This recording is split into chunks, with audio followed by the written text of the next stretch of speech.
Female versus main, किसमें ज्यादा dental problems होती है?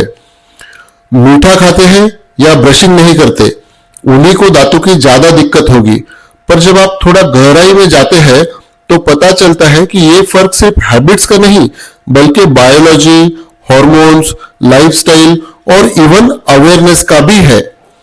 आज हम इसी फैसिनेटिंग टॉपिक पर बात करेंगे, क्यों और कैसे महिलाओं और पुरुषों में डेंटल प्रॉब्लम्स का नेचर और इंटेंसिटी अलग होती है और कौन ज्यादा वल्नरेबल है। महिलाओं में एस्ट्रोजन और प्रोजेस्टेरोन जैसे हार्मोन्स गम और ओरल टिश्यूज पर सीधा असर डालते हैं। यानी जब प्यूबर्टी, प्रेगनेंसी या मेनोपॉज के दौरान हार्मोनल फ्लक्चुएशन होता है तो गम्स ज्यादा सेंसिटिव हो जाते हैं, ब्लीडिंग, स्वेलिंग या टेंडरनेस बढ़ जाती है।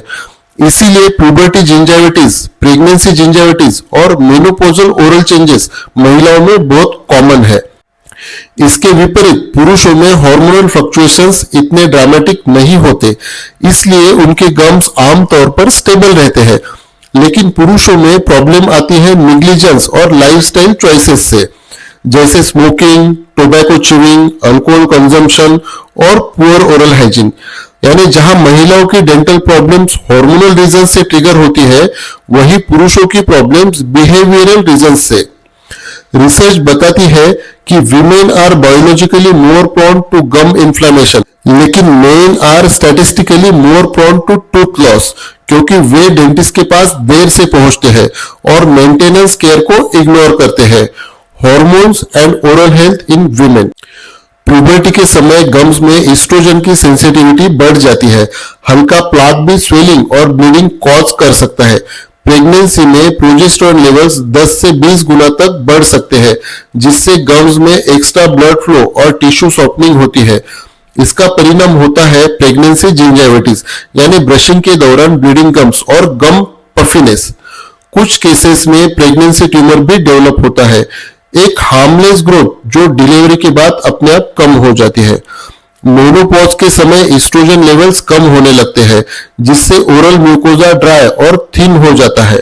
इसलिए कई महिलाएं बर्निंग माउथ सिंड्रोम, ड्राइनेस या मेटालिक टेस्ट जैसी शिकायतें करती है। एस्ट्रोजन की कमी हड्डियों को भी प्रभावित करती है। जॉ बोन रिजॉर्प्शन भी बढ़ जाता है, जिससे टीथ लूजनिंग और इम्प्लांट सक्सेस रेट भी प्रभावित हो सकता है। महिलाएं ज्यादा ओरल हाइजीन कॉन्शियस होती है, ब्रशिंग और डेंटिस्ट विजिट्स नियमित रखती है, लेकिन हार्मोनल स्विंग्स के कारण प्रॉब्लम्स फिर भी लौट सकती है। अब बात पुरुषों की। स्टैटिस्टिकली देखा गया है कि पुरुषों में पेरियोडोंटल डिसीज, ओरल कैंसर और टूथ लॉस का रिस्क महिलाओं से कहीं ज्यादा है। इसका कारण है नंबर 1 स्मोकिंग और टोबैको कंजम्पशन की हाई फ्रीक्वेंसी, नंबर 2 डेंटिस्ट से चेकअप कराने की लापरवाही, नंबर 3 हार्ड ब्रशिंग हैबिट्स जिससे इनेमल इरोजन बढ़ता है, 4 हायर अल्कोहल इनटेक जिससे ओरल ड्राइनेस होती है, 5 ऑक्यूपेशनल एक्सपोजर जैसे इंडस्ट्रियल डस्ट या एसिड्स।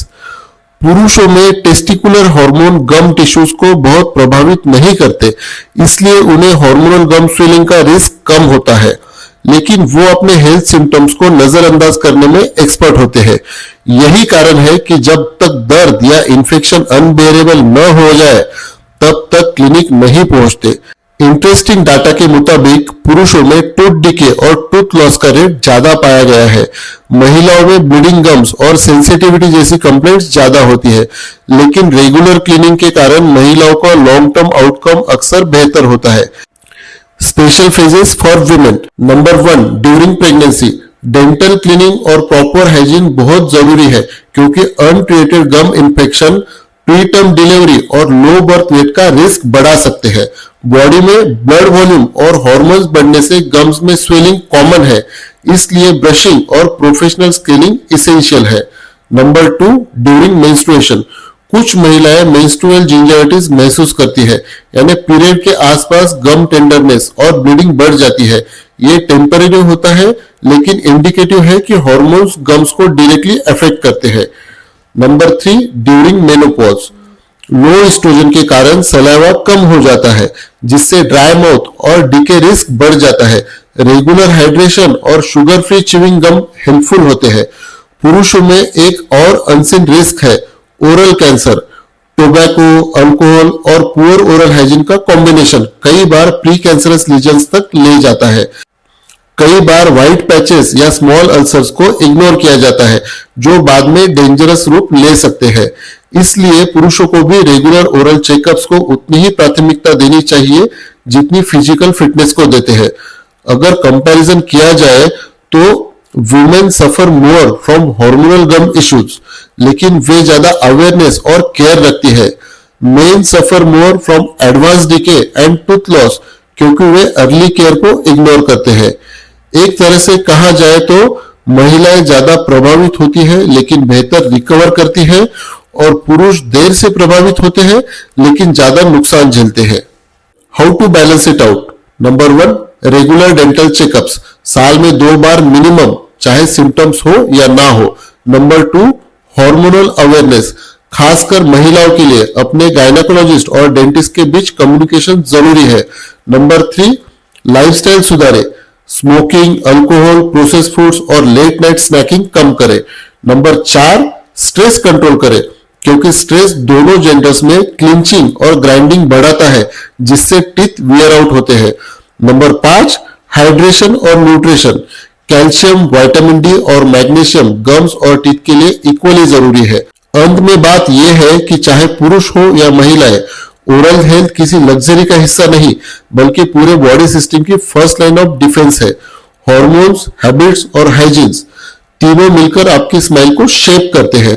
तो चाहे आप एस्ट्रोजन डोमिनेंट हो या टेस्टोस्टेरोन पावर्ड, आपकी मुस्कान का ख्याल रखना जेंडर वॉर नहीं, सेल्फ केयर की जीत है। हर मुस्कान के पीछे एक कहानी होती है और उस कहानी को हम दोबारा लिखते हैं। ओरोफेस, भारत का स्माइल एक्सपर्ट।